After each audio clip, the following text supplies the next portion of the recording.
Good news Bharat के YouTube channel में आप सभी दर्शकों का स्वागत है। मैं संजीव शर्मा और आइए देखते हैं गुड न्यूज़ भारत पर आजमगढ़ की कुछ खबरें फटाफट अंदाज में।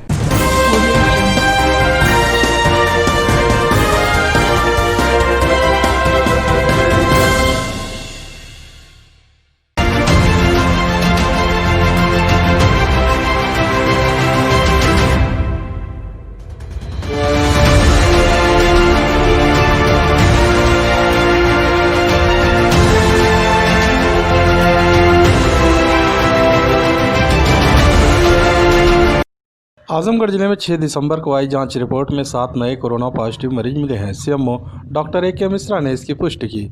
मुख्य चिकित्सा अधिकारी डॉक्टर ए के मिश्रा ने बताया कि पूर्व में प्रेषित सैंपल में से 7 व्यक्तियों की जांच रिपोर्ट पॉजिटिव प्राप्त हुई है, जिसमें एंटीजन किट के 3, RT-PCR के 4 केस हैं।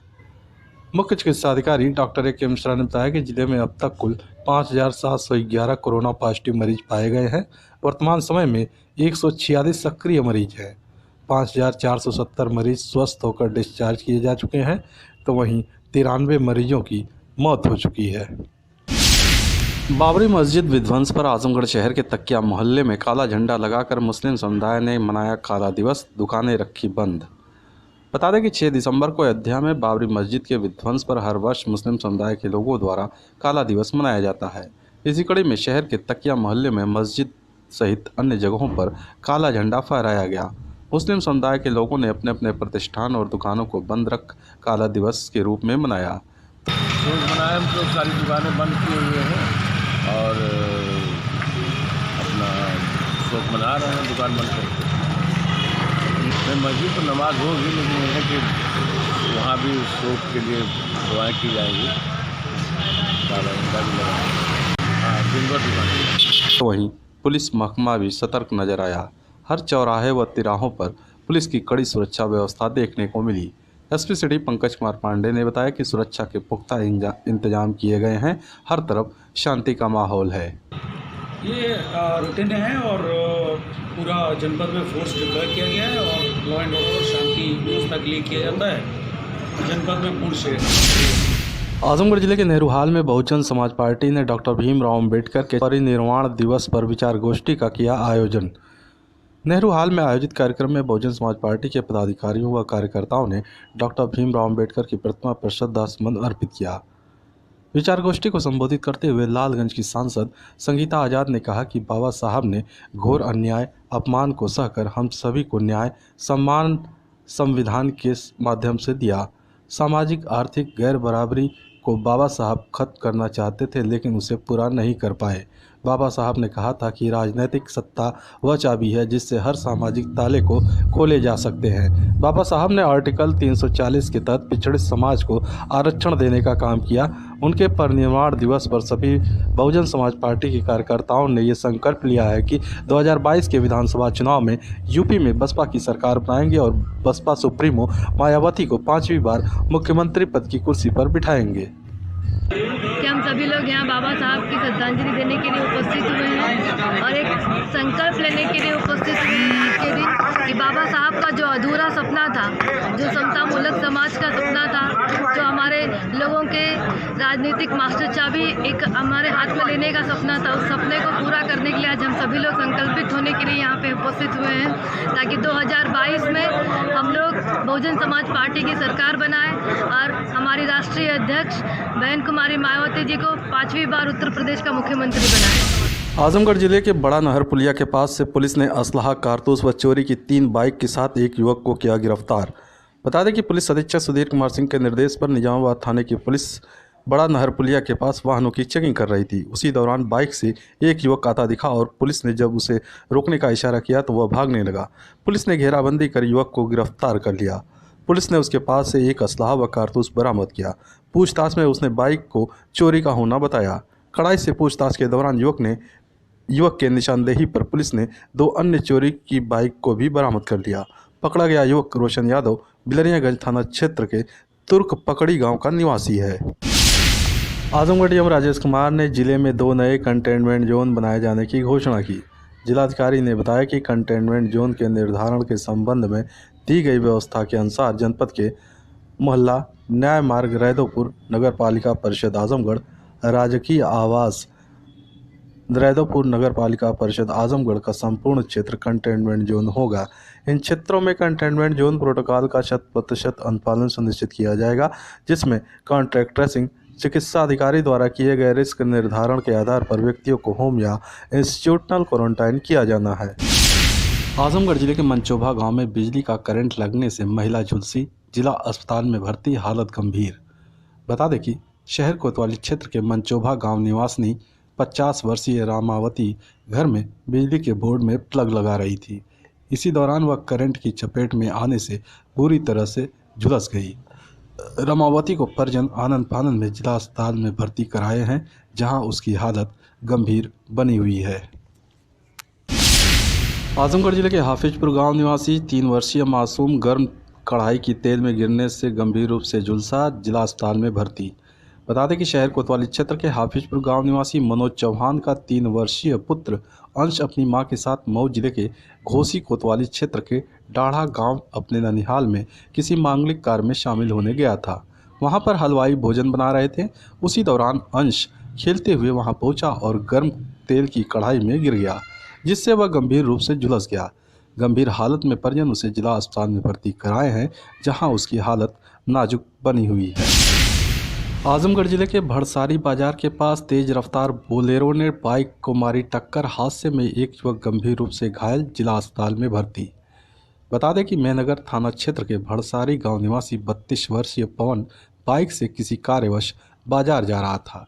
जैसे ही वह सड़क पर पहुंचा, पीछे से आ रही तेज रफ्तार बोलेरो ने उसे टक्कर मार दिया। दुर्घटना में पवन गंभीर रूप से घायल हो गया। स्थानीय लोगों की मदद से 108 एम्बुलेंस ने पवन को जिला अस्पताल में भर्ती कराया, जहां उसकी हालत गंभीर बनी हुई है। आजमगढ़ जिले में इस बार यूपी बोर्ड की परीक्षा में 1,94,908 छात्र छात्राएं होंगे शामिल, DIOS ने दी जानकारी। जिला विद्यालय निरीक्षक डॉक्टर VK शर्मा ने बताया कि कोरोना संक्रमण में छात्र छात्राओं का पठन पाठन प्रभावित रहा। हालांकि शासन ने ऑनलाइन पढ़ाई की व्यवस्था की। बाद में कोविड-19 का अनुपालन करते हुए 2 पालियों में भौतिक शिक्षा भी शुरू हो गई। इन सब बातों को देखते हुए वर्ष 2021 की हाई स्कूल व इंटरमीडिएट की परीक्षा मार्च या अप्रैल में होने की संभावना बढ़ गई है। यूपी बोर्ड परीक्षा की तैयारी में माध्यमिक शिक्षा विभाग भी लग गया है। ऑनलाइन केंद्र निर्धारण की प्रक्रिया शुरू हो गई है। इस बार बोर्ड की परीक्षा में जिले के कुल 1,94,908 छात्र छात्राएं पंजीकृत हैं, जिसमें से 1,03,644 हाई स्कूल एवं 91,264 इंटरमीडिएट के छात्र छात्राएं शामिल हैं। पिछली बोर्ड परीक्षा से इस बार 1,672 छात्र छात्राएं अधिक हैं। माध्यमिक शिक्षा परिषद के निर्देशानुसार एक परीक्षा केंद्र पर 800 से अधिक छात्र छात्राएं ही परीक्षा दे सकेंगे। माध्यमिक शिक्षा परिषद के निर्देश पर बोर्ड परीक्षा की तैयारी में ऑनलाइन केंद्रों के निर्धारण की प्रक्रिया शुरू हो गई है। नोडल अधिकारियों के भौतिक सत्यापन के बाद केंद्रों का निर्धारण किया जाएगा। परीक्षा को शुचिता बनाए रखने के लिए प्रत्येक दिशा निर्देशों का पालन कड़ाई से सुनिश्चित कराया जाएगा। आजमगढ़ जिले में तैनात 2 आरक्षियों ने प्रदेश स्तर पर आयोजित साइबर क्वेश्चन टेस्ट परीक्षा में टॉप 12 में स्थान किया हासिल। पुलिसकर्मियों में खुशी की लहर। बता दें कि पुलिस अधीक्षक प्रोफेसर त्रिवेणी सिंह साइबर क्राइम उत्तर प्रदेश के निर्देशन में रूट 64 इन्फोस रिसर्च फाउंडेशन के तत्वाधान में उत्तर प्रदेश पुलिस में नियुक्त अधिकारियों व कर्मचारियों की साइबर क्राइम इन्वेस्टिगेशन में तकनीकी दक्षता की परीक्षा हेतु ऑनलाइन परीक्षा आयोजित की गई थी। CQ साइबर क्वेश्चन टेस्ट में जिले से CCTNS सेल में नियुक्त कंप्यूटर ऑपरेटर आशीष पांडे ने प्रदेश में दूसरा स्थान प्राप्त किया, तो वहीं साइबर सेल में नियुक्त आरक्षी मनीष सिंह ने प्रदेश में चौथा स्थान प्राप्त किया। SP साइबर क्राइम प्रोफेसर त्रिवेणी सिंह एवं रूट 64 इन्फोर्स रिसर्च फाउंडेशन के चीफ अमित दुबे ने इस उपलब्धि पर जिले के दोनों आरक्षियों को बधाई दी। साथ ही उन्होंने बताया कि प्रदेश में टॉप 12 में आए सभी कर्मचारियों को प्रशस्ति पत्र एवं रूट इन्फोस रिसर्च फाउंडेशन की ओर से 4 माह की निःशुल्क ट्रेनिंग प्रदान की जाएगी। खबरों में हो चला है एक छोटा सा ब्रेक। आप देखते रहिए गुड न्यूज़ भारत।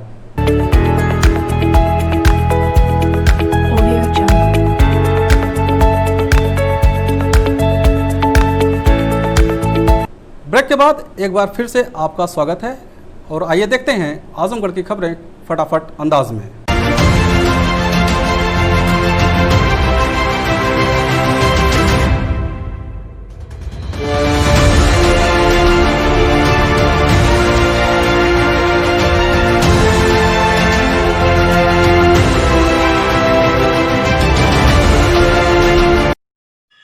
लालगंज में मिठाई की दुकान से हजारों रुपए मूल्य की मिठाई लेकर चोर हुए फरार, पुलिस जांच पड़ताल में जुटी। लालगंज बाजार निवासी लालमन यादव पुत्र छन्नू यादव की हनुमानगढ़ी में स्थित मिठाई की दुकान से बीती रात चोरों ने काउंटर तोड़कर हजारों रुपए की मिठाई समेट ली और फरार हो गए। सुबह जब दुकानदार दुकान खोलने पहुंचा तो उसे चोरी का पता चला। दुकान मालिक लालमन यादव ने बताया कि शादी के सीजन के चलते काफी मिठाई बनाकर रखी गई थी, जिसकी कीमत हजारों में थी। चोरों ने दुकान में रखी सारी मिठाई समेट ली और फरार हो गए। लालमन यादव ने पुलिस चौकी लालगंज में अज्ञात चोरों के विरुद्ध तहरीर दी है। पुलिस घटना की जानकारी लेकर जांच पड़ताल कर रही है। कुजराव गांव में संदिग्ध परिस्थितियों में मंडई में लगी आग, निर्धन सुजीत राम का आशियाना जलकर हुआ राख। तरवा थाना क्षेत्र के ग्राम कुजराव पोस्ट बनगांव में सुजीत राम पुत्र स्वर्गीय दशमी राम की मंडई में संदिग्ध परिस्थितियों में आग लग गई, जिससे पूरा आशियाना जलकर राख हो गया। पीड़ित का आरोप है कि अज्ञात लोग मंडई में आग लगाकर भाग लिए और शासन प्रशासन से मेरी यह मांग है कि निष्पक्ष जांच कराकर मुलजिम को जल्द से जल्द पकड़ा जाए और हमें शासन द्वारा उचित मुआवजा दिलाया जाए। सुजीत राम पुत्र स्वर्गीय दशमी राम निहायत ही निर्धन है तथा वो एन केन प्रकारेण मेहनत मजदूरी करके अपने परिवार का भरण पोषण करता है। परिवार में कुल 6 सदस्यों में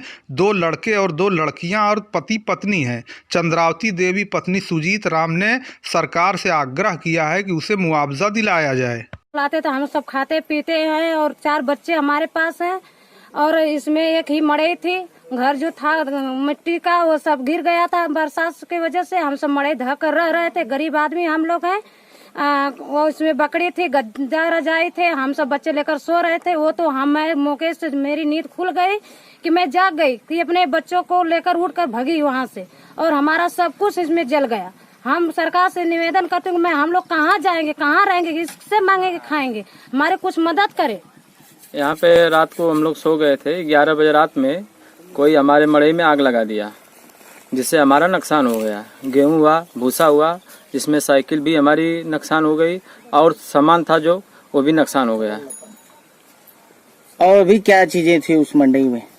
और सब यही है, थोड़ा बहुत सामान थी जिसमें मतलब जल गया, देख नहीं पाए। और जो हमारे घर के परिवार थे रखे थे, यही कहना चाहता हूँ कि सरकार से मैं सहयोग मांगता हूँ कि जो भी मदद करना चाहते हैं हमारे लिए कर सकते हैं। हाँ, आप अपना नाम बताएं। मैं रविंद्र कुमार, केंद्रीय मानव अधिकार सेवा संगठन नई दिल्ली का ब्लॉक अध्यक्ष तरवांव।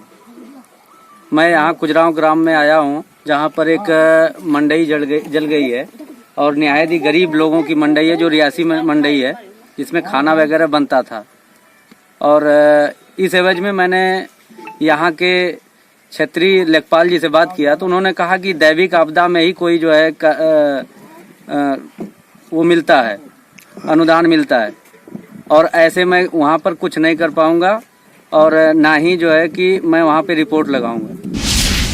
सैयद मलिकपुर में NH 233 के अधिकारियों और कई ग्राम प्रधानों पूर्व प्रधानों के बीच हुई घंटों वार्ता के बाद जेब्रा क्रॉसिंग की बात हुई तय। लुम्बिनी से वाराणसी तक निर्मित हो रहे NH 233 के बीच में पड़ रहे देवगांव सलेमपुर मार्ग पर सैयद मलिकपुर में अंडरपास बनाए जाने को लेकर कुछ दिन पहले ग्राम प्रधानों पूर्व प्रधानों और ग्रामीणों ने हो रहे सड़क निर्माण कार्य को रोक दिया था। लोगों ने बड़े अधिकारियों को बुलाए जाने और अंडरपास बनाए जाने की बात कही थी, जिसके बाद आज रविवार को सुबह देवगांव हाईडिल पर NH 233 के CRO SDM पंकज कुमार श्रीवास्तव, तहसीलदार हेमंत कुमार गुप्ता और क्षेत्र के कई ग्राम प्रधान तथा पूर्व प्रधान घंटों वार्ता किए, जिसमें विभाग ने स्पष्ट रूप से कह दिया कि यहां अंडरपास का निर्माण संभव नहीं है। विभाग के अधिकारियों ने 2 अलग अलग उपाय लोगों को बताया, जिसे ग्रामीणों ने नकार दिया तथा अंडरपास ही बनाने की बात को लेकर अड़े रहे। काफी हो हल्ला के बीच विभाग और ग्राम प्रधानों के बीच सैयद मलिकपुर में 5 मीटर सर्कल बनाए जाने, रंबल स्ट्रिप और जेब्रा क्रॉसिंग बनाए जाने पर सहमति बनी। हालांकि इससे आम ग्रामीण सहमत नजर नहीं आ रहे हैं। इस अवसर पर बसही ग्राम प्रधान प्रतिनिधि सालेहीन, पूर्व प्रधान सलेमपुर पंकज सिंह आरिफ प्रधान बनारपुर, मोहम्मद काशिफ, शहजादे खान, महाप्रधान उदय भान, राजभर, शाकिर खान, शारिफ खान, कैलाश प्रधान, परसौरा, मुजाहिद, कलीम, ओम प्रकाश तिवारी, जावेद, शाह आलम, इफ्तिखार अहमद आदि के साथ भारी संख्या में क्षेत्र के ग्रामीण और NHAI के तमाम अधिकारी और कर्मचारी उपस्थित रहे।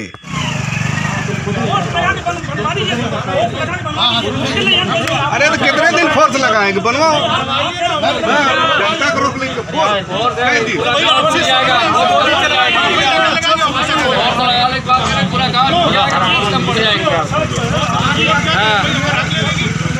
फोर्स लगवा लो, कुछ और लगवा लो, कितने दिन तक जनता को रोक के रखेंगे?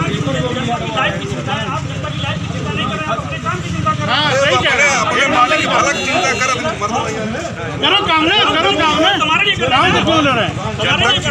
हम आपका काम थोड़ी कुछ करेंगे, आप काम करिए, लेकिन हमारे नहीं, हम लोग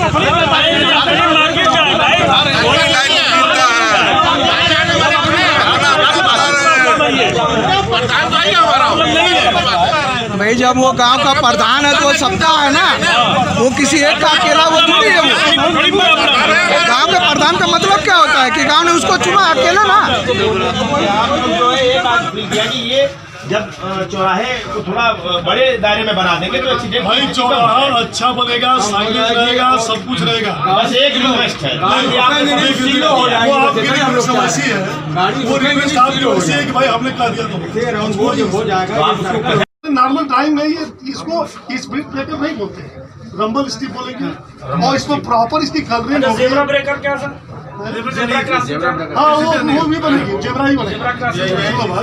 जेब्रा मतलब ये चौड़े चौड़े जो है ना व्हाइट पेंट लगे, चौड़े चौड़े पूरी व्हाइट पेंट लगे और हल्की उठी रहेगी। सुना, वो हल्की उठी रहेगी। जैसे रोड है ना, मान लो कि ये रोड का, लेकिन ऐसे आप सुनो यार, नहीं वो स्पीड ब्रेकर नहीं, ठीक है, ये ऐसे हल्का उठी रहेगी और ये पूरा व्हाइट पेंट है, ये पूरा व्हाइट पेंट रहेगा, दूर से उसको चमकेगा, प्लस साइन बोर्ड्स रहेंगे। चमकेगा नहीं चलेगा साहब, लाइट से उसका वही करेगा।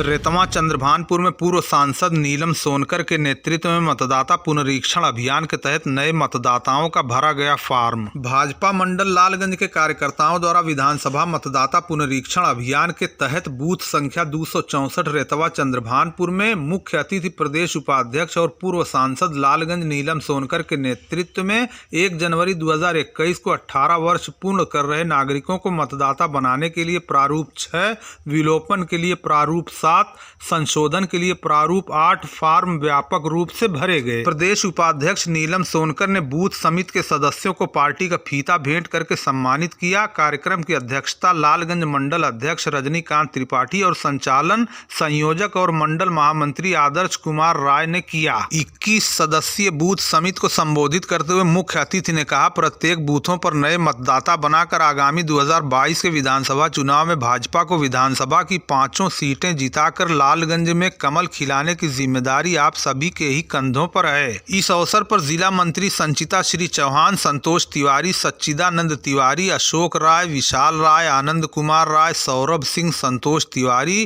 कृष्ण मोहन चौहान, माधुरी, गीता, माया, शंकर सहित इत्यादि कार्यकर्ता और स्थानीय लोग मुख्य रूप से उपस्थित रहे।